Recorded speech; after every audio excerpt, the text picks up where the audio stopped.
नमस्कार। Ministry of textile government of India manmade technical textile export promotion council અને સદન Gujarat chamber of commerce and industry દ્વારા સંયુક્ત રીતે આયોજિત આજના આ કાર્યક્રમમાં આપ સૌનું અને મહેમાનોનું વિધિવત સ્વાગત કરવા માટે આપણી સાથે ચેમ્બરના બે ભૂતપૂર્વ પ્રમુખો ઉપસ્થિત છે, શ્રી ભરતભાઈ ગાંધી અને શ્રી આશિષભાઈ ગુજરાતી। આ બંને ભૂતપૂર્વ પ્રમુખોને સૌપ્રથમ હું આવકારું છું અને આશિષભાઈને વિનંતી કરું છું કે સાહેબ આપ ઓફિશિયલી વેલકમ એડ્રેસ કરો। Thank you. आज चैम्बर ऑफ कॉमर्स सदनगढ़ chamber of commerce and industry MATEXIL द्वारा ये PLI scheme outreach programme PLI scheme में हमारे मिनिस्ट्री ऑफ टेक्सटाइल की तरफ से अंडर सेक्रेटरी श्री भास्कर कालरा जी आए हुए हैं, तो आपका हार्दिक स्वागत है सर। सूरत में आप पहली बार आए हो और हम ये चाहते हैं कि आप बार बार आते रहिए। पीएलआई स्कीम जो है प्रोडक्शन लिंक इंसेंटिव स्कीम, वो बेसिकली एमएमएफ इंडस्ट्री को प्रमोट करने के लिए है और जिसका टोटल आउटले बजट था 10,683 करोड़।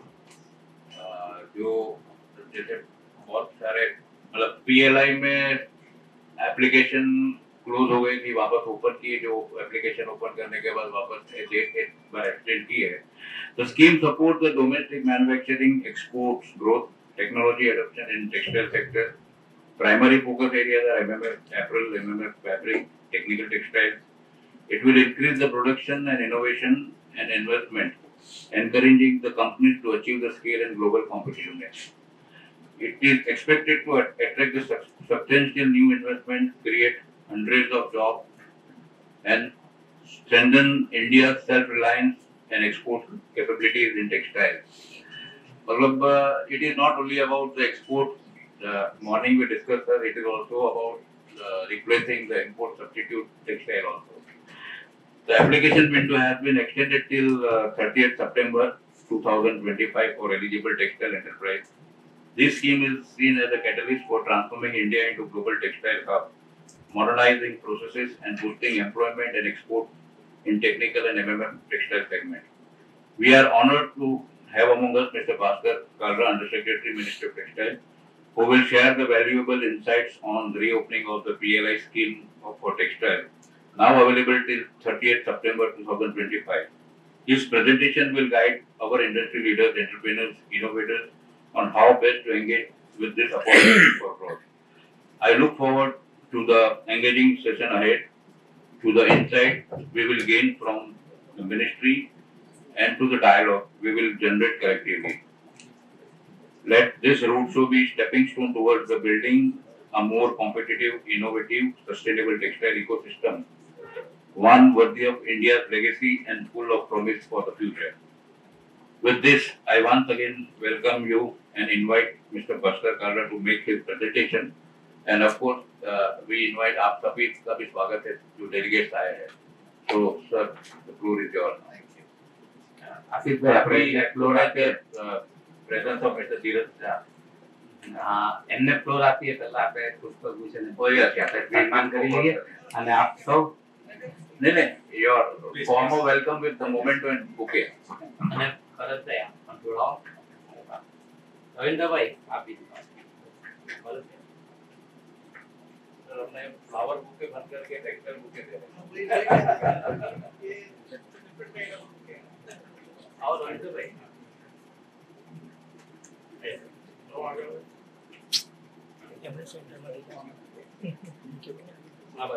हाँ सर कब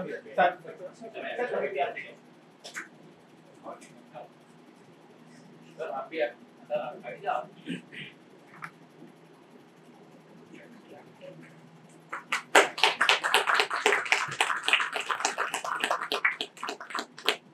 एक minute sir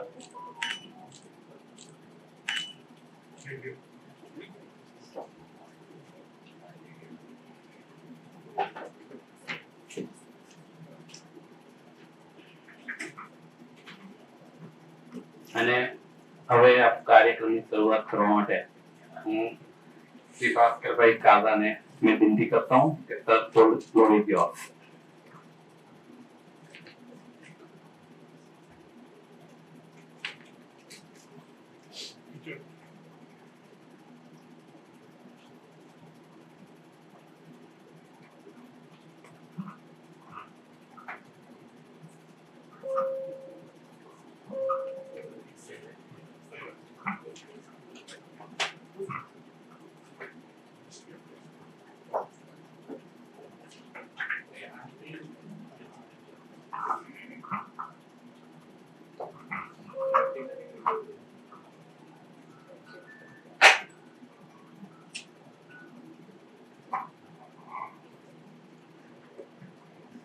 Thank you so much. Respected Dheeraj Bhai, Ashish Gujarati ji, Vijay Jariwala ji, and Bharat ji. First of all, I would like to thank all of you for giving me this opportunity to reach out to the vibrant Surat textile industry for the PLI scheme. Surat is a dynamic city. I have been here quite a few times, but for different other industries I have worked with. For textile, this is my first visit. पहली बार आ रहा हूँ मैं textile के लिए. हाँ, मैं हिंदी में बोलता हूँ. ठीक है, मैं हिंदी में बोलता हूँ. नहीं बिल्कुल. नहीं बिल्कुल. Thank you. तो सूरत से मेरा नाता रहा है. इससे पहले मैं कॉमर्स मिनिस्ट्री में काम कर चुका हूँ, फाइनेंस में काम कर चुका हूँ, एमएसएमई में भी था. लास्ट पोस्टिंग मेरा बैंकॉक एम्बेसी में था. तो टेक्सटाइल इंडस्ट्री से भी थोड़ा बहुत कनेक्शन रहा है, apart from I am the consumer also. तो जेमिन ज्वेलरी मैंने हैंडल किया तो उस वजह से मेरे को सूरत आना पड़ता था. डायमंड इंडस्ट्री यहाँ पे काफी वाइब्रेंट है, बट दोबारा मुझे मौका मिला है सूरत के साथ जुड़ने का और टेक्सटाइल इंडस्ट्री के साथ जुड़ने का.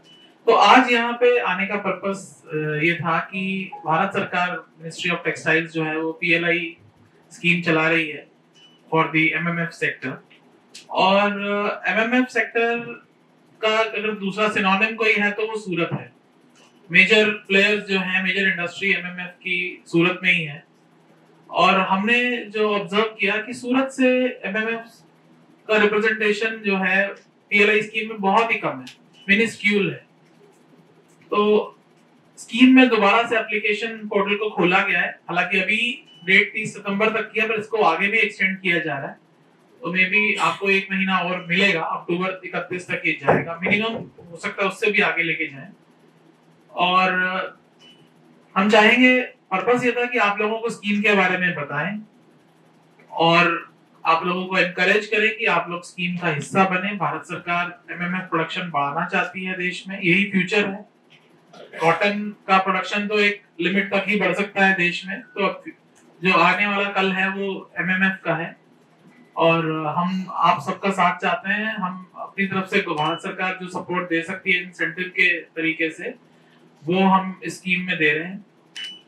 और कोशिश ये भी है कि इंडस्ट्री को हैंड होल्ड किया जाए. आपको एप्लीकेशन प्रोसेस से लेके हमने एक स्पेशल पीएमयू टीम हायर की हुई है जो आपका एप्लीकेशन भरवाने से लेके आपको इंसेंटिव क्लेम करने तक वो आपका हैंड होल्डिंग करेगी, आपके साथ रहेगी, आपको हर चीज एक्सप्लेन करेगी. और जब आप अप्लाई रजिस्टर कर लेंगे स्कीम में, उसके बाद वो आपको खुद कनेक्ट करेंगे आपके साथ और आपको फॉर्म भरवाएंगे, एप्लीकेशन फॉर्म. आपको जो जो डॉक्यूमेंट्स देने हैं वो सब डिटेल्स आपको बताएंगे. और ऐसा नहीं है कि आपको दिल्ली के चक्कर लगाने हैं, आपको सिंपल ऑनलाइन हमें एप्लीकेशन देना है, कहीं आने जाने की जरूरत नहीं है. तो इसीलिए पोर्टल बनाया गया है ताकि आपको आने जाने की तकलीफ ना हो. और उसमें जो भी इश्यूज होंगे वो भी हम लोग ही आपके साथ बैठ के रिजॉल्व करेंगे. और इसके लिए भी हमने एक मैकेनिज्म बनाया हुआ है. एवरी फ्राइडे हम लोग एक ओपन हाउस करते हैं. जिस भी कंपनी को कोई समस्या आ रही है, कोई डॉक्यूमेंट कम है, कुछ भी इशू आ रहा है, कोई भी उसको इम्प्लीमेंटेशन में इशू आ रहा है, तो वो हमारी टीम उसके साथ बैठ के, एंटरप्रेन्योर के साथ बैठ के वो रिजॉल्व करते हैं. और एवरी मंथ मैं भी 1-2 मीटिंग्स में बैठता हूँ और हम इश्यूज सुनते हैं और कोशिश करते हैं कि स्कीम को और बेहतर बनाया जाए. अभी भी स्कीम, आज भी जिस शेप में स्कीम है उससे भी आगे उसमें काम अभी भी चल रहा है. और इसको और बेहतर बनाने की कोशिश की जा रही है।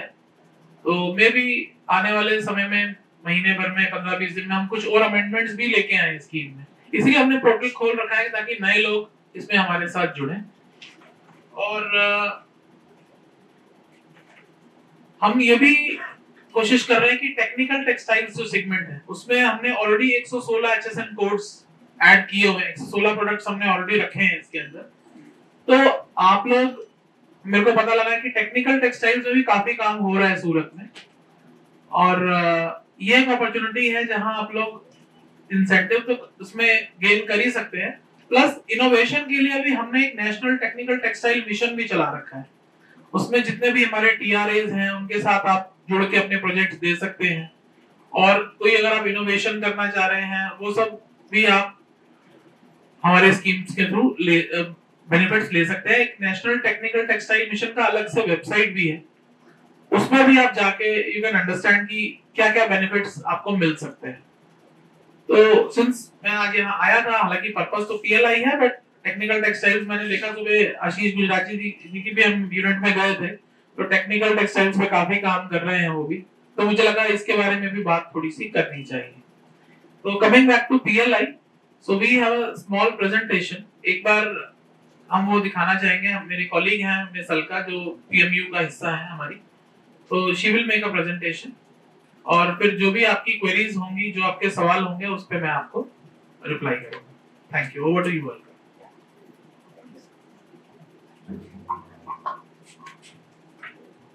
Can we have a next slide? Yeah.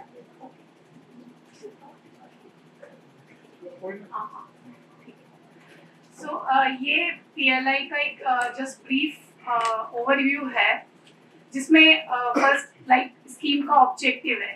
Basically जो स्कीम का ऑब्जेक्टिव है वो टेक्सटाइल इंडस्ट्री को जो MMF लेवल पे उसको बड़ा स्केल एंड साइज में कन्वर्ट करने के लिए, साथ ही साथ उसमें मोर एम्प्लॉयमेंट क्रिएट करने के लिए ये PLI लाई गई है, जो कि MMF apparel and fabric and technical textile products के ऊपर है। सो इसके अंदर बेसिकली जो स्कीम का बेस था, ये जेस्टेशन पीरियड स्टार्टिंग के 2 इयर्स दिए गए थे, 22 से लेकर 24 तक, जो कि अभी ओवर हो चुका है, बट स्टिल जो PLI में अपना भाग लेना चाहते हैं उनको जब नोटिफिकेशन आया था उस डेट से कंसीडर किया जाएगा। सो इसके केस में जो परफॉर्मेंस ईयर है आफ्टर जेस्टेशन, विच इज जो कि 2024 से लेके 2029 तक, जो कि 5 साल का पीरियड रहेगा। सो स्कीम 2 पार्ट के अंदर है, part 1 and part 2। So part 1 जो है वो 300 करोड़ की इन्वेस्टमेंट एंड 600 करोड़ के टर्नओवर पर बनी गई है, एंड जो पार्ट 2 है वो 100 करोड़ इन्वेस्टमेंट एंड 200 करोड़ के टर्नओवर पे बनाई गई है। So 200 and this turnover 200 and 600 is the minimum threshold. अगर आप इन्वेस्टमेंट ज्यादा करते हैं तो उसी अकॉर्डिंग डबल करके टर्नओवर और मैक्सिमम 10% तक आप इसको ले जा सकते हैं to avail the incentive. So incentive किस तरीके से रहेगा? पार्ट 1 के अंदर फर्स्ट ईयर अगर आप परफॉर्मेंस ईयर विच इज 24-25 अगर आते हैं तो पहले साल में आपको 300 वाली कैटेगरी में अगर आते हैं इन्वेस्टमेंट में, तो आपको 15% फर्स्ट ईयर में दिया जाएगा एज ए इंसेंटिव, और ये हर एक साल में 1-1% रिड्यूस होगा। 5 साल की स्कीम है तो first year 15%, second year 14%, likewise 13, 12 and 11। ठीक है, सो मान लीजिए आपका परफॉर्मेंस ईयर जो 2024 और 25 में है उसमें नहीं हो पाया, हो सकता है आपको 26-27 में हो एग्जाम्पल के लिए, तो आपका वो फर्स्ट ईयर उस ईयर से काउंट होगा। सो मतलब 26-27 में आप आए हो इंसेंटिव लेने के लिए, देन यू विल गेट 15%। अगर आप 27-28 को आओगे तब भी आपको पहले साल वाला इंसेंटिव लगेगा, बट डिफरेंस क्या होगा? स्कीम का पीरियड फिक्स है विच इज 28-29, तो आपके नंबर ऑफ ईयर कम हो जाएंगे, बट इंसेंटिव आपको फर्स्ट ईयर से काउंट होगा। ऐसे नहीं होगा कि अगर वो 5 लास्ट का साल चल रहा है स्कीम का तो 11% ही मिलेगा, वो आपका पहला साल है, जब भी आप पहली बार that is first year for you. The difference is कि नंबर ऑफ ईयर जो रहेंगे स्कीम के वो लेस हो जाएंगे।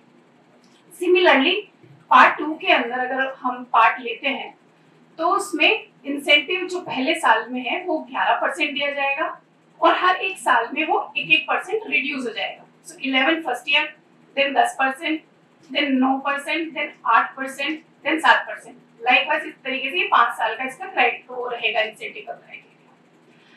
लेकिन इसमें एक चीज है कि फर्स्ट ईयर तो आपको एज इट इज जो आपकी 200 एंड 600 आपका जो टर्नओवर है उस पे आपको एज इट इज 15% एंड 11% मिल जाएगा। सेकेंड ईयर ऑनवर्ड्स आपको 25% इंक्रीमेंट टर्नओवर पे वो अमाउंट इंसेंटिव की दी जाएगी। So every year after second year, so second मतलब दूसरा, तीसरा एंड चौथा और पांचवा साल आपको हर ईयर आपको 25% इंक्रीमेंट पे ले जाके उसको अचीव करना। इसका मतलब ये है कि पहले साल तो आपने टर्नओवर अचीव किया double of your investment, second year आपने 25% इंक्रीमेंटल टर्नओवर, मतलब आपको अब जो 200 आपने अचीव किया है टर्नओवर पार्ट 2 की बात अगर करते हैं तो उसका 25% और ऐड करना है, तो वो 250 करोड़ टर्नओवर आपको अचीव करना है। तो जो 50 करोड़ का गैप आया है जो डिफरेंस, उस पे आपको अगला इंसेंटिव मिलेगा। तो ये इस तरह से स्कीम आगे बढ़ती है ईयर बाय ईयर।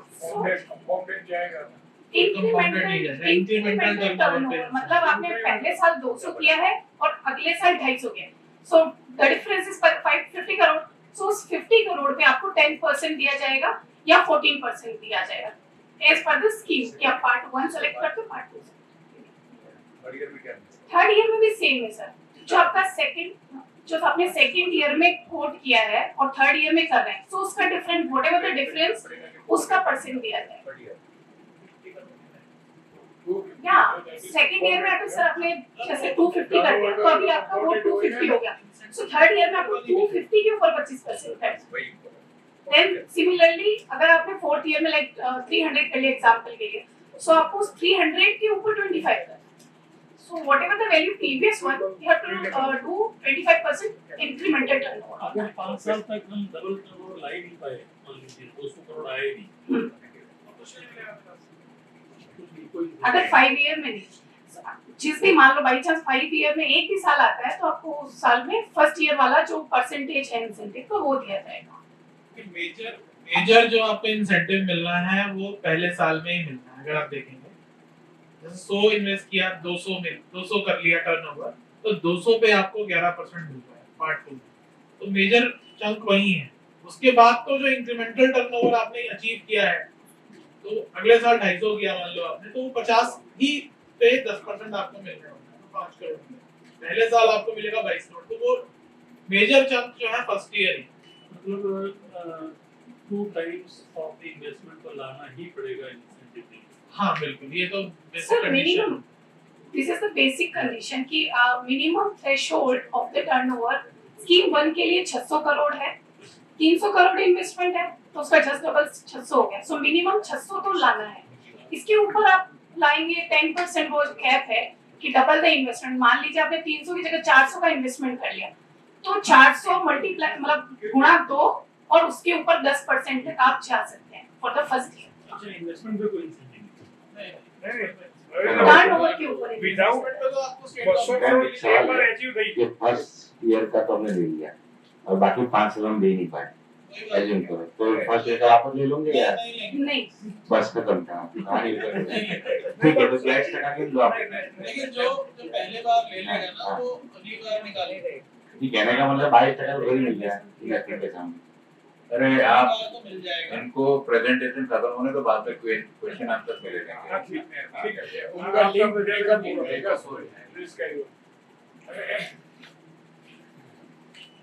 अच्छा, इस स्कीम के अंदर 3 सेगमेंट्स हैं like MMF, apparel, fabric and technical textile. So इसमें एक एचएसएन की लिस्ट दी गई है अगर स्कीम गाइडलाइन के अंदर। सो एचएसएन इज फिक्स्ड, उसी के ऊपर वो प्रोडक्ट्स हमें बनाते हैं। सो वो प्रोडक्ट्स नोटिफाइड प्रोडक्ट्स के नाम से जाने जाएंगे और उसी के ऊपर जो टर्नओवर होगा उसी के कंसीडरेशन में लिया जाएगा। जैसे कुछ हमने कवर किए हुए टारगेट सेगमेंट, जैसे अपैरल के अंदर स्पोर्ट्स वेयर लिया हुआ है, rain coat, jackets, track suits और जर्सीज, इस तरीके से हमने उसमें एचएसएन कवर किए हुए हैं। फैब्रिक के केस में नीटिंग एंड वोवन के पॉलिएस्टर और नायलॉन के कपड़े एडेड है फैब्रिक के केस में। एंड टेक्निकल टेक्सटाइल के केस में 10 सेगमेंट्स लिए हुए हैं। उसके अंदर लाइक मेजॉरिटी फाइबर्स कवर किए गए हैं, मेडिकल टेक्सटाइल, जियो टेक्सटाइल, एग्रीकल्चर, एग्रो टेक्सटाइल। सो इस तरीके से सेगमेंट्स प्रोटेक्टिव टेक्सटाइल कवर किए गए हैं। So some of the products mention किए हुए हैं यहाँ पे, एयर बैग्स हो गया, seat webbings, diapers, face mask, shade nets, tents, fire retardant fabric like. और ये स्कीम के अंदर टोटल जो फाइनेंशियल आउटले है, as already said Ashish sir, which is 10,683 crore. और इन्वेस्टमेंट के केस में इसमें जो अगर हम इन्वेस्टमेंट करते हैं तो plant, machinery and equipment along with civil work वो एलिजिबल कंसीडर्ड है, मगर उसमें land and administration building excluded है, वो कंसीडरेशन में नहीं है। और अगर हम टर्नओवर की बात करते हैं, जो टर्नओवर जो भी नोटिफाइड प्रोडक्ट जो कि HSN दिए हुए हैं उसको कंसीडर करते हुए हमें जो सेल दिया हुआ सर्टिफाइड होगा स्टैट्यूटरी ऑडिटर से, उसको हम कंसीडर करेंगे as a notified production for the turnover consideration. And already set की जो मिनिमम इंक्रीमेंटल टर्नओवर होगा वो सेकंड ईयर ऑनवर्ड्स 25% कंसीडरेशन में है कि हर साल 25% इंक्रीमेंट करती है turnover. One more thing is there, minimum value addition. So हमें अगर minimum value addition 60% चाहिए in case of technical textile and integrated segments kind of like आप fiber से लेके हम fabric या apparel तक बना रहे हैं या fabric से हम apparel बना रहे हैं, तो इस दौरान इनका जो input and output इन दोनों का जो difference रहेगा परचेज के ऊपर इसका 60% रहेगा, MMF, fabric, apparel and this technical textile. In case of processing industries which is dyeing and printing, इसके केस में minimum value addition 30% टारगेट है। और अदर जैसे फीचर्स अगर हम बात करें इसके अंदर, तो एक ग्रुप कंपनी से एक ही कंपनी मतलब अलाउ होगी, one company from one group for PLI scheme. और 10% आप increment 10% above the investment plus turnover means which is we said कि आपका इन्वेस्टमेंट 200 है, ठीक है, turnover 200 multiply by 2 of the investment and उसके ऊपर 10% मोर कंसीडरेशन में आपका होगा इंसेंटिव के लिए। नेक्स्ट ईयर आल्सो 10% आप ज्यादा कर सकते हो, मींस 25% इंक्रीमेंटल टर्नओवर हो गया प्लस 10%, सो 35% तक आप जा सकते हैं टू गेट द इंसेंटिव। हम ज्यादा इंसेंटिव देने को भी तैयार हैं, अगर आपने 35% इंक्रीमेंटल टर्नओवर अचीव कर दिया तो भी हम आपको इंसेंटिव तो 35 पे दे दें। सेकंड ईयर ऑनवर्ड्स आप मैक्सिमम हम 35 तक उसको इंसेंटिवाइज करेंगे।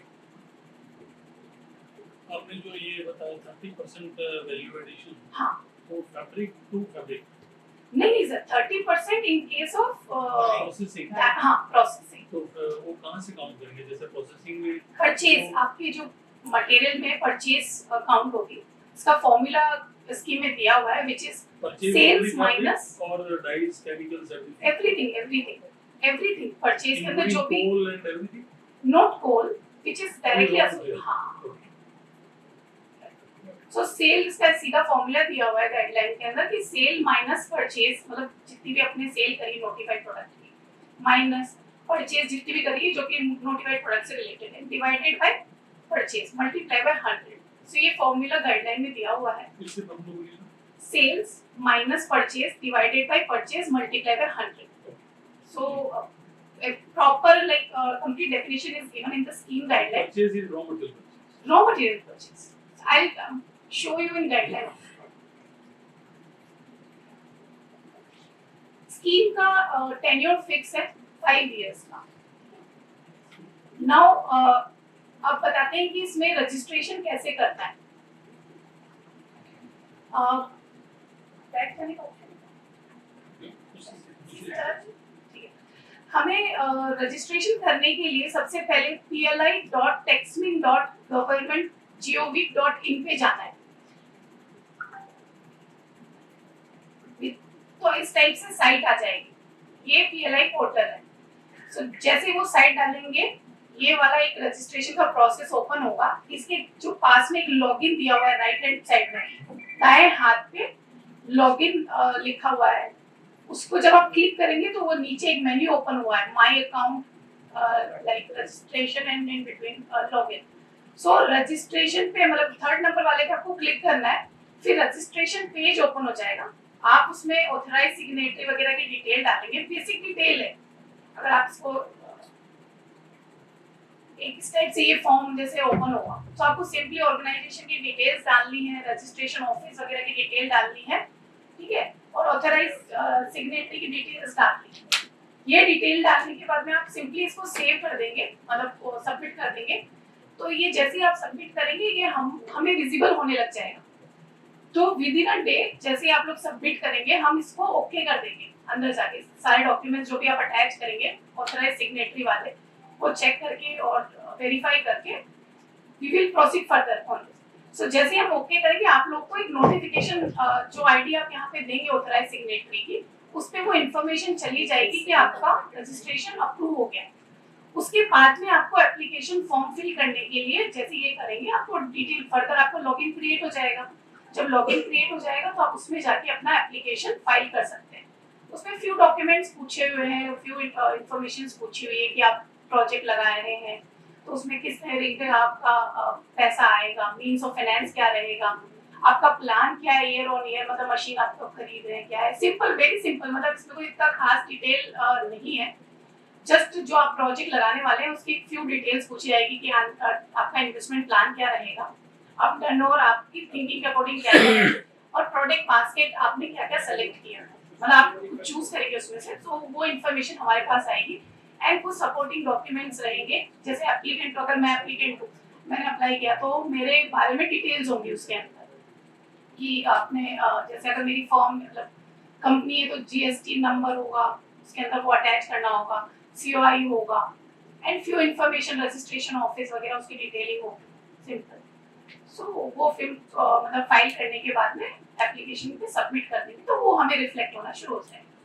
And then within a day हमारी तरफ से आपको कांटेक्ट किया जाएगा इसके ऊपर। मीनवाइल अगर कोई प्रॉब्लम आती है, जैसे आपका एप्लीकेशन हमें शो हो जाता है कि ड्राफ्ट में कोई इशू आता है, तो हम जैसे ही कोई रजिस्ट्रेशन करता है तो एक लिंक बनाया हुआ है 3 PM पे, वो एवरी अल्टरनेट डे पे उस पे मीटिंग होती है कि अगर कुछ इशू आ रहा है, कोई प्रॉब्लम है तो वो क्लियरिफिकेशन के लिए। अदरवाइज और साइट के ऊपर नंबर भी दिए हुए हैं, जब आप जाएंगे पीएलआई पोर्टल पे तो सबसे बॉटम पे ना डायरेक्ट कांटेक्ट की डिटेल्स भी दी हुई है, आप सीधा हमें मेल कर सकते हैं या फोन कर सकते हैं उस नंबर पे। सो सीधा जो भी आप query you can ask directly on it, या फिर आप मेल के माध्यम से भी हमसे पूछ सकते हैं। That's all from my side. Investment के कंपोनेंट क्या होंगे? जैसे 100 करोड़ में क्या क्या कंपोनेंट है? सर इसमें investment without land plant and machinery है, प्लांट एडमिनिस्ट्रेशन बिल्डिंग नहीं है, प्लांट एंड मशीनरी इक्विपमेंट्स है, सिविल वर्क्स हो गया, फैक्ट्री बिल्डिंग की कॉस्ट वगैरह होगी, वो सब कंसीडरेशन में। कंसीडरेशन में जो नहीं है like land and administration building वाली पोर्शन नहीं है, and working capital, margin money, ये नहीं कंसीडरेशन में, वो सब नहीं है। इन्वेस्टमेंट में आपका वर्किंग कैपिटल को कौन नहीं वो उसके वो जो એ તમે તમારી રીતે બેન્કિંગ વ્યવસ્થા તમારે કરવાની, ખાલી સરકાર તમને આ 200 કરોડ રૂપિયા 100 કરોડનો પ્રોજેક્ટ નાખો અને 200 नहीं, કરોડ प्रोजेक्ट में तो वर्किंग कैपिटल 200 करोड़ का अचीव करो, पर सर उसमें वो इश्यू आएगा कि विदाउट प्लांट एंड मशीनरी में बढ़ाऊंगा नहीं, और आप बोलते हो 25% इंक्रीमेंट चाहिए हर साल, वो पॉसिबल नहीं है ना। हमने जो प्लांट डाला उसकी कैपेसिटी फिक्स हो जाएगी पर मीटर, या जो भी हम मशीनरी डालेंगे उसकी कॉस्ट कोई भी वजह से प्लस माइनस होती है एज पर मार्केट, तो कभी कोई साल अचीव हुआ नहीं तो 25% अचीव होना मुश्किल ही है। आगे भी जब भी ये स्कीम लाई गई थी 300 करोड़ वाली, नहीं, तो इन्वेस्टमेंट का थोड़ी कोई रेस्ट्रिक्शन है। अगर आप ड्यूरिंग द ईयर अगर आप इन्वेस्टमेंट एक्स्ट्रा कर लेते हैं तो ठीक है ना, कोई थोड़ी मना है। बढ़ा लीजिए, कोई इशू नहीं। इन्वेस्टमेंट तो आप करते रहिए। आप रोकेंगे नहीं, पर वो जो आपने जो HSN कोड दिए उसका मार्केट अचीव करने में मैं 5 साल 2 साल में थोड़ी हो पाएगा। आपने जो HSN कोड दिए वही मटेरियल मेरे को बनाना है, वो फिक्स है, तो वो HSN कोड के मार्केट जो भी है वो मार्केट का अचीवमेंट या मार्केटिंग ढूंढने में वो जो भी समय लगेगा, वो 25% जो आपका इंक्रीज वाला इश्यू है ना, वो हमेशा लड़ता रहा है। आगे भी उसी कारण से मैं बता देता हूँ, उसमें हमारी कोशिश जारी है इसको 25 को नीचे लाने की, और हमें उम्मीद है कि मे भी आने वाले महीने में वो भी हम नीचे लेके आ पाएंगे, कोशिश जारी नहीं तो है। आप तो ये पोर्टल बंद कर दोगे 30 नहीं, अभी अक्टूबर को। मैंने बोला ना आपको, मैं इसको ही करके अक्टूबर तक खोल, अभी इसको खोला इसीलिए हुआ है कि इसको भी एक महीना और एक्सटेंड।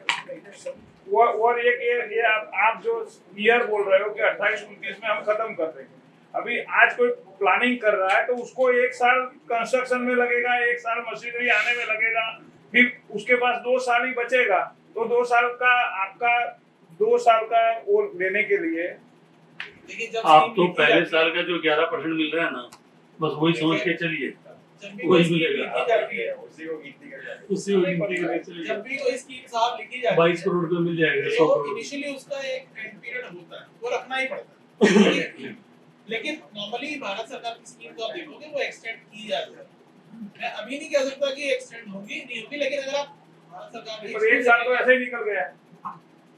अब देखिए, हमने तो स्कीम 21 में ही ले आए थे, उस समय भी सूरत के लिए अपॉर्चुनिटी थी, तब सूरत ने नहीं अवेल की, लेकिन हम तो दोबारा खोल रहे हैं स्कीम को। नहीं, वो बात बराबर है, वो आगे भी यही मेथड में जो मैडम थी हमारे यहाँ से, जो एमपी थी, जो मिनिस्टर जी उनके साथ बैठ के मैंने और आशीष ने काफी अपने को डीप यही बातों में रुक गई।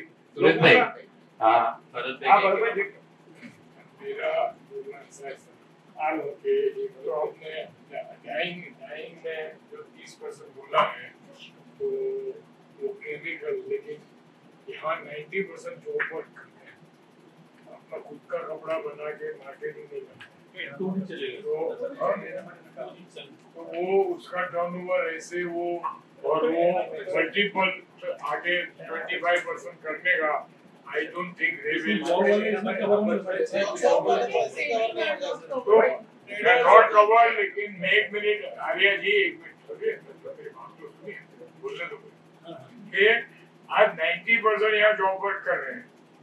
अब तो आप मेरी इस बात से वो तो सम्मत है कि नहीं, शायद 95% होंगे 90 जॉब वर्क कर रहे हैं।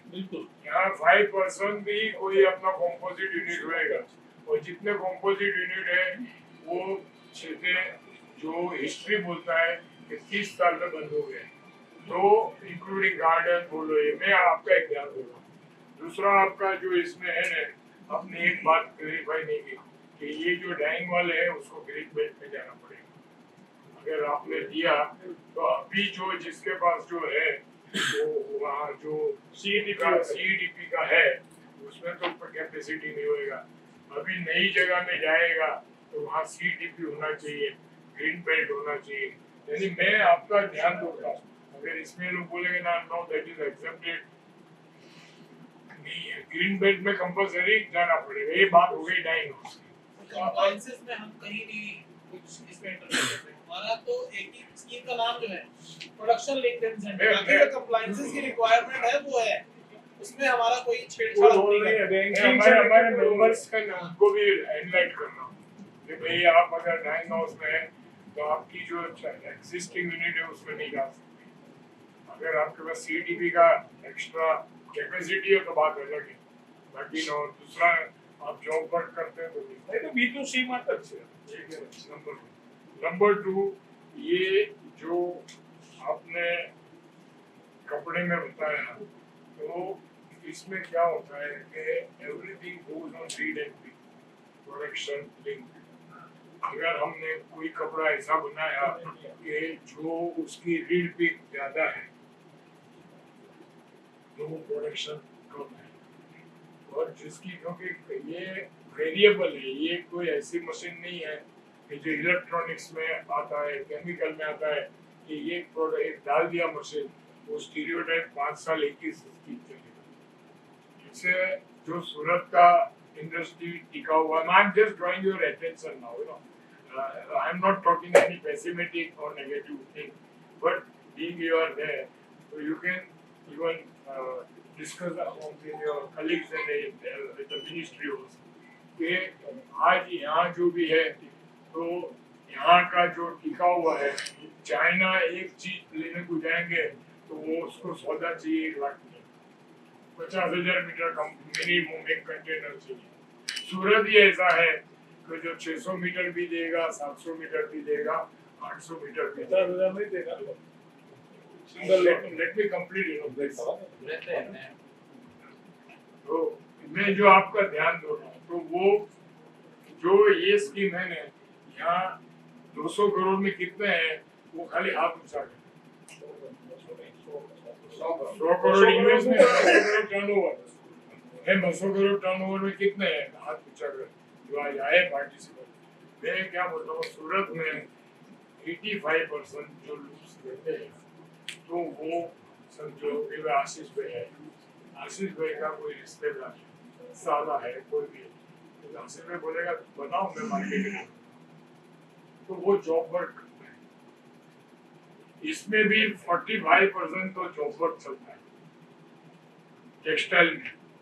ये मैनमेड में ऐसा कोई नॉट जो तिरुपुर में ऐसा कोई बड़ा इंडस्ट्री नहीं है, सब लोग उनके पास जॉब वर्क करते हैं, तो जॉब वर्क करेंगे तो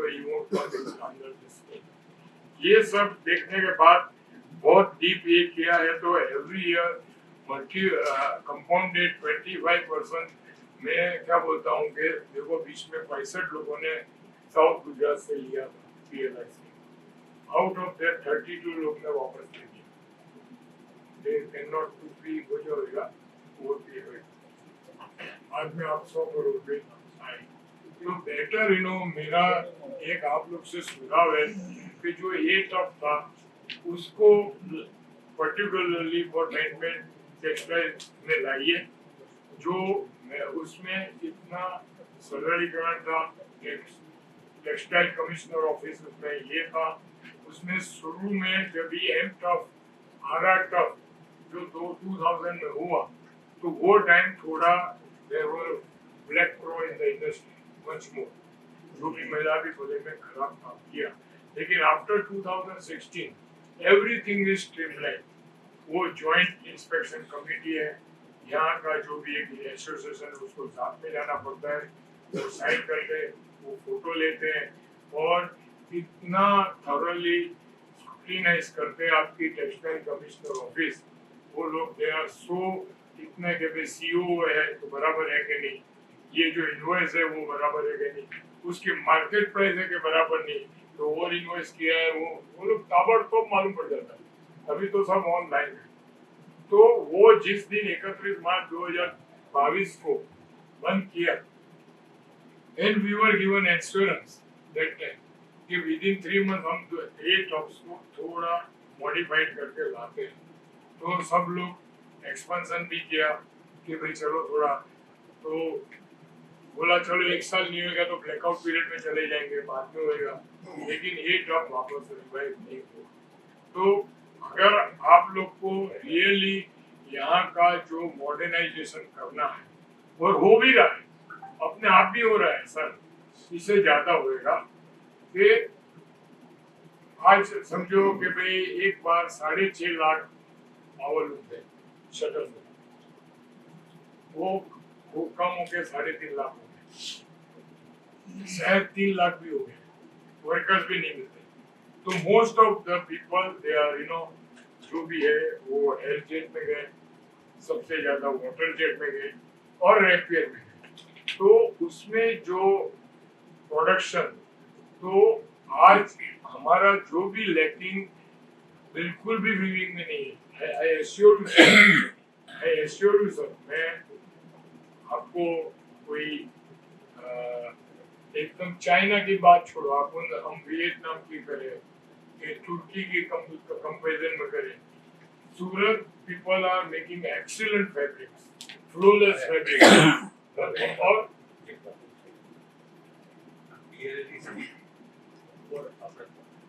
कॉन्सेंट्रेशन करेंगे B2C છે. Okay, so my mind, okay, this is finished. Your point is well taken, sir. इसको हम पहुंचाएंगे भी सही मैं- जगह मिनिस्ट्री में। अगर करने का है तो ये होएगा तो होएगा, that is Dhirubhai my saying, you know. जो PLI है तो आज जो ये है वो मेरे ख्याल से hardly 1 or 2% can be beneficiary. और हाँ, आपने इसके लिए जो किया है technical textile, that is welcome. Technical textile के लिए क्योंकि वो कंपोजिट यूनिट है।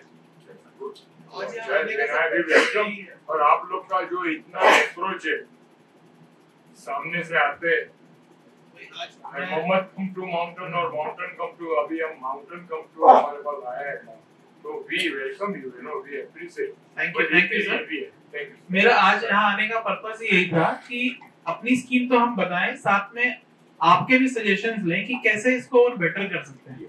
तो अगर आपको लगता है कि 100 करोड़ ज्यादा है इन्वेस्टमेंट, तो क्या अप्रोप्रिएट इन्वेस्टमेंट है वो भी हमें बताइए। अगर वो भी हमें चेंज करने की जरूरत लगेगी तो हम उस लेवल पे भी जाएंगे। तो आज यहाँ से कुछ इनपुट्स हम लेके जाना चाहते हैं, तो प्लीज फील फ्री अपने इनपुट्स दीजिए। सर, ये स्कीम जब भी बन रही थी उसी टाइम से हम लोग हमारे सुझाव मांग रहे थे। तो डे वन से मतलब पहले की जो स्कीम थी उसमें तो सूरत में मतलब शायद किसी ने पार्ट लिया तो भी वो सक्सेस नहीं गए। मतलब प्रैक्टिकली मास को अगर ध्यान में रख के करने का अगर रहता है तो 50 करोड़ से स्टार्ट हुआ होता तो शायद कुछ लोग इसमें यस यस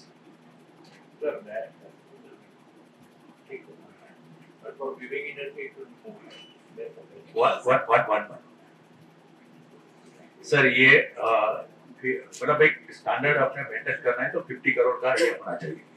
उसके बाद हम लोगों ने एक दूसरा प्रपोजल दिया था 25 करोड़ का, वो प्रोसेस भी हुआ था पूरा और वो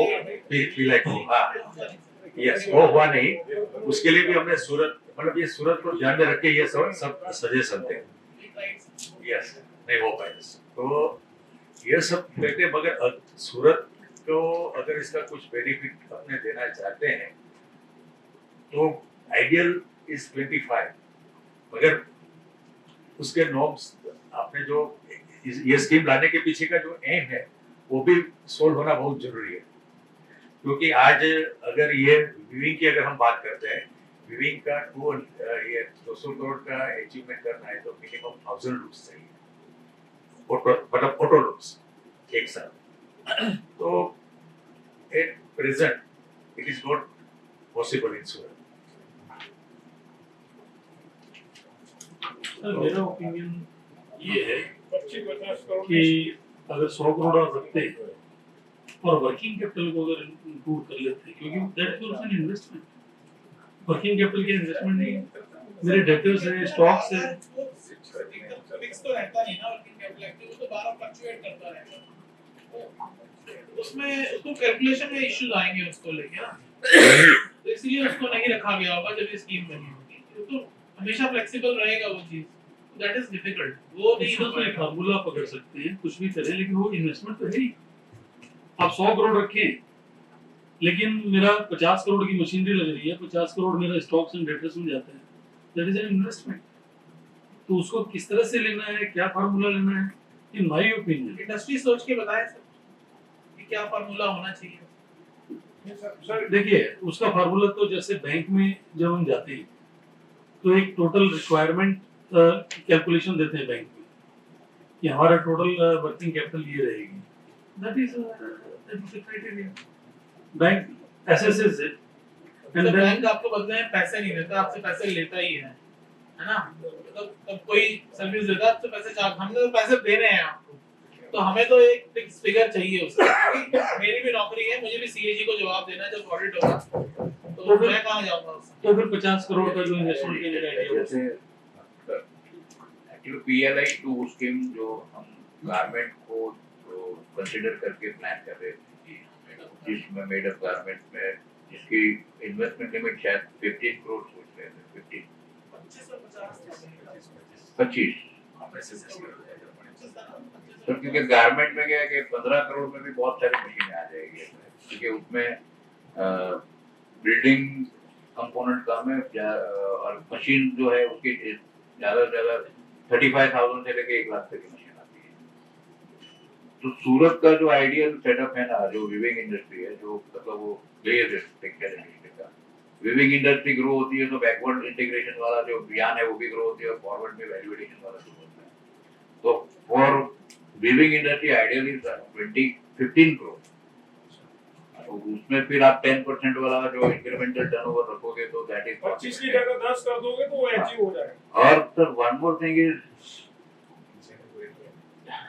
मतलब एजुकेशन कोड जो आपका ले है ना, मेरे पास जो लिस्ट है जो हमारे यहाँ जो प्रॉब्लम है स्पेशलिटी ज्ञान का, तो स्पेशलिटी ज्ञान बनाने के लिए आप उसमें शायद 50 या 100 करोड़ की लिमिट रखिए आप, जो इंडिया में नहीं बनता है यहाँ, और उसका टेक्नोलॉजी भी अलग आता है, hardware is differentiated, even though HSN code is same, speciality ज्ञान का एचएसएन कोड और कमोडिटी ज्ञान का एचएसएन कोड सेम है।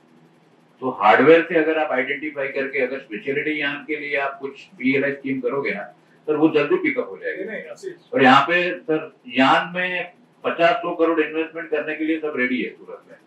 तो ये मेरे पास ये लिस्ट है स्पेशलिटी ज्ञान का। नहीं मैं ये बीजो मुद्दों भी हम आपको एक मिनट बार बच जाओ। तो इससे क्या होगा सर, जो हमारा जो प्रॉब्लम है ना, जो भाई फंक्शनल फैब्रिक नहीं बन रहा है, या तो भाई टेक्निकल टेक्सटाइल के फैब्रिक नहीं बन रहा है, ये स्पेशलिटी ज्ञान से बन जाएंगे।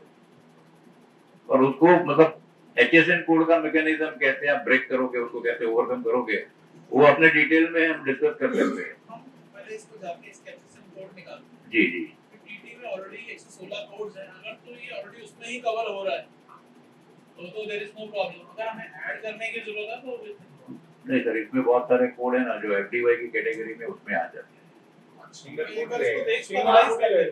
सिंगल एचएसएन कोड ही एफडीवाई कोड में ही आ जाते हैं। इसको एनालाइज कर लेते हैं, फिर इसको देखते हैं इसको कैसे आगे बढ़ सकते और क्योंकि आप गारमेंट के लिए जो भी स्कीम लाओगे ना, वही स्कीम रिविंग के लिए चाहिए, मतलब investment limit and incremental term. नहीं कोई इंक्रीमेंटल में આ લોકો જેટલું ઇન્ક્રીમેન્ટ પર જ આપે, ધારો કે 10% ઇન્ક્રીમેન્ટલ માંગ્યું તો 10% પર જ ઇન્સેન્ટિવ આપે, તો આપણે તો શેર અચીવ કરી 210 કરોડ 100 કરોડની સ્કીમ લઈ આવ્યા, भाई 210 करोड़ रुपए पे आप मेरे को 10 करोड़ रुपए ही दूसरे साल इंसेंटिव दोगे, वो पॉसिबल नहीं है। मैं 210 करोड़ नहीं चाहिए। और कर सकते हैं अगर ये जो है इनका कंसर्न है, जैसे तो टोटल टर्नओवर पे, जैसे पहले साल आपने टोटल टर्नओवर पे 11% है ना, तो कम करते करते लास्ट ईयर 3% मिले तो भी चलेगा टोटल टर्नओवर। हाँ, पर टोटल पे रखो, मतलब रिड्यूस करते जाओ 5 7, तो नंबर तो उतना ही आने वाला है। वही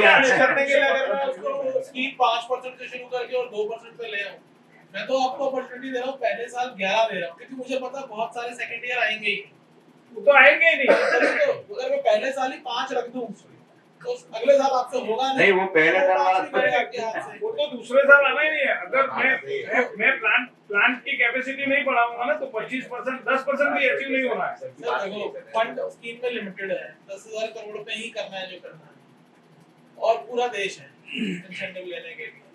तो अगर उस लेवल पे हम चले जाएंगे तो इट्स नॉट इजी। थोड़ा सा हमें अपना भी भारत सरकार का भी सोचना है कि हमें सबको देना है। तो उसमें ऐसा है कि जैसे थोड़ा बहुत अगर मैं इन्वेस्टमेंट करता हूँ 100 करोड़ का, उसमें से जो मेरा टर्नओवर होता है, क्योंकि ये टेक्सटाइल इंडस्ट्री बहुत डायनेमिक है, मुझे अगर मेरे बाहर से कोई और रिक्वायरमेंट आई तो वो मैं बाहर से आइदर परचेज कर लेता हूँ या तो जॉब वर्क कर लेता हूँ, तो वो लिमिटेड परसेंटेज ऑफ उसमें अलाउ करो, तो ये इंक्रीमेंटल टर्नओवर भी ये सब हो जाएगा आपका। और जो हमारी रिक्वायरमेंट है, जो मार्केट डायनेमिक रहता है टेक्सटाइल का, आप लोग पीएलआई कैसे लाए हो कि भाई सिंगल प्रोडक्ट बनेगी और सामने सिंगल निकलेगी, ऐसा नहीं है। यहाँ जाएगा धागा ही, अगर प्रोडक्ट उसमें 200-500 बनेगी, जो मार्केटेबल डिमांड है वो एचएसएन कोड उसमें स्कीम में है ही नहीं, तो क्या करें? मैं आपको बताता हूँ, जब स्कीम सोची गई थी उस समय ऑब्जेक्टिव था कि जहां जिन कोड्स में इंडिया परफॉर्म नहीं कर रहा है उन कोड्स में प्रोडक्शन बढ़ाने के लिए ये स्कीम लाई गई थी, ना कि उनके लिए जहां ऑलरेडी अच्छा कर रहे हैं।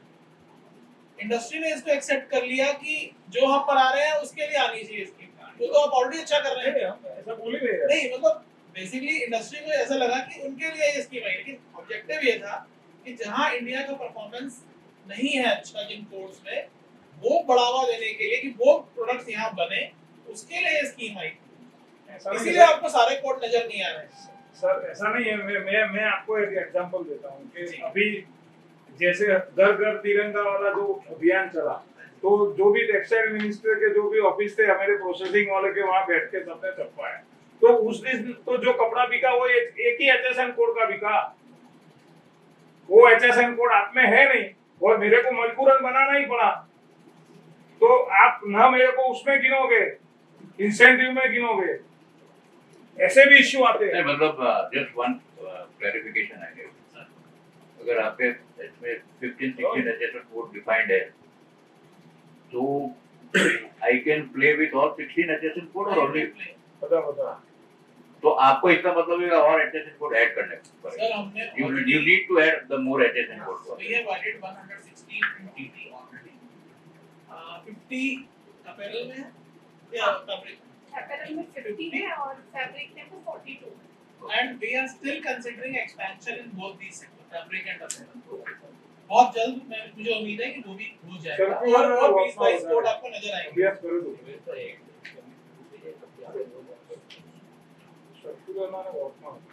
तो ये कोशिश है, स्कीम इम्प्रूव हो रही है, आप लोगों ने सजेशन भी नोट किए हैं। प्रभु ने चाहा तो बहुत जल्द आपको आपकी बातें मान लेंगे। मैंने कोशिश पूरी जारी है। काफी फाइनल स्टेज पे चीजें चल रही हैं। कमिटमेंट आएगा। एक So now I just want to sir मैं करूं हाँ Please.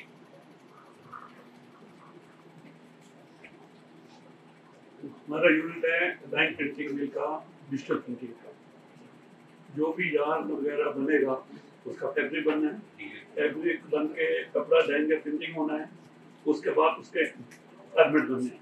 एंड यूज है तो वो बनने गारमेंट, और गारमेंट बनने के लिए डाइंग भी चाहिए, प्रिंटिंग भी चाहिए। अभी डिजिटल प्रिंट हमने जो वर्ल्ड में बनी है बड़ी से बड़ी मशीन, वो 4 करोड़ की बनी है। उसमें 72 हेड आते हैं और वो आते हैं 12। तो और ये हमारे पास 4 करोड़ की मशीन चलेगी तो आगे हम 4 करोड़ के ले जाएंगे। मैं अक्टूबर में चाइना में गया था इसमें, तो वहाँ मैंने फैक्ट्री विजिट भी किया था, जो भी और समथिंग। तो एक सिंगल पार्ट मशीन बड़ी है, बड़ी यहाँ पे एक कंपनी लगाई है, पहले उसने यूरोप की लगाई है, यूरोप की, वो थी 22 करोड़ की। आज से 5-7 साल पहले भी 10 में से 4 एक कंपनी बिकती थी, रेगानी की 2 बिकती थी, MS वो भी यूरोप की है, उसकी बिकती थी 6-8, और वो मशीनें बिकती थी अटैक्सो चाइना की। हेड अंदर सब में अंदर एक सेम थे। तो सेरा कंपनी आती है जापान की, मतलब उनका वक्त तीनों का बिल्कुल सेम था। 16 हैंड की प्रोडक्शन तीनों की सेम थी। एक की वैल्यू थी 3 करोड़, एक की वैल्यू थी 2 करोड़ 40 लाख, और चाइना की वैल्यू थी 1 करोड़ 60 लाख। नहीं, पॉइंट पे था, अगर टेक्सटाइल में चाइनी मशीन जो भी मैक्सिमम आई है उसकी कीमत है 12 करोड़। तो एक स्कीम निकली हुई है मूवर, उसमें कस्टम रखती नहीं, तो वैल्यू तो 11 करोड़ दी नहीं जाएगी। जो इन्होंने आइडिया दिया भरत गांधी साहब ने कि इन्वेस्टमेंट रखो 50 करोड़ और सेल रखो 100 करोड़, और उस डिजिटल प्रिंटिंग के साथ जो और कमाई मशीन होती है वो इतनी महंगी नहीं होती, वो 1 करोड़ की 1.5 करोड़ की। वेल नोटेड सर, हमने नोट किया है। इसी लाइन पे काम करेंगे सर। इस तरह से कम दे दो, लेकिन every year 25% is not, मैं जो बोल रहा हूँ जो सर बोल रहे हैं उसी में एक पॉइंट, एक बात सुन लीजिए कि इसमें गारंटी के डिफॉल्टर ही होएगा। अच्छा, मुझे एक वादा करिए, अगर मैंने जो आपने कहा 50 करोड़ और ये 15% करा दिया, तो आप में से कितने लोग ज्वाइन करेंगे? तो ये भी कमिटमेंट करिए। चलो करेंगे ज्वाइन? और काफी लोग हैं sir. Now I just want to ask one question कि जो सेकंड जैसे इंसेंटिव है वो तो इंक्रीमेंटल टर्नओवर पे ही है, तो अगर आप ये घटा देंगे 15 का कर देंगे वो भी घट ही जाएगा। तो वैल्यू जो है अभी एज ऑफ नाउ भी अगर मान लें 100 करोड़ वाला कर रहा है तो उसको एवरेज 5 करोड़ ही मिल रहा है फॉर सब्सिक्वेंट ईयर्स, ठीक है। तो एट मैक्सिमम जो इंसेंटिव उसको मिलने वाला है इन्वेस्टमेंट के सामने, तो पहले साल में मिल रहा है 22%, बाकी तो 5% ही मिल रहा है। और अभी जो नंबर ऑफ ईयर्स बाकी हैं उसके हिसाब से उसको पहले साल का 22 मिलेगा, सेकंड ईयर का 5% मिलेगा और उधर खत्म हो जाएगा। तो कम भी करेंगे 15 को, उसका फायदा नहीं है। अगर 15% कर भी लिया आपने तो इंडस्ट्री को उसका बेनिफिट नहीं है कुछ। सर देखो, अगर ये आप तो बिजनेसमैन हैं, हम तो बिजनेस कर ही रहे हैं, सरकार ने आपको बिजनेस करने के एडेड इंसेंटिव दे दिए। आप अगर हम नहीं भी आते ये स्कीम लेके, तब भी आप अपना बिजनेस तो ग्रो करते ही, है ना? हाँ। तब तक आपको कुछ नहीं मिलता। कहने का अभी मतलब आपको समझ लीजिए आपका जीएसटी वापस आ गया है, जो भी कहिए आप, ठीक है, जो मशीनें आपने खरीदी, इसी तरीके से इसको लीजिए। सर पॉइंट अलग है। मेरा आर्गुमेंट ये है कि जो 11 तक है क्या वो इंक्रीज हो सकता है फर्स्ट ईयर का? सर डिमांड तो इंडस्ट्री में भी खत्म है, तो वो अगर वो ज्यादा हो जाए इंस्टेड ऑफ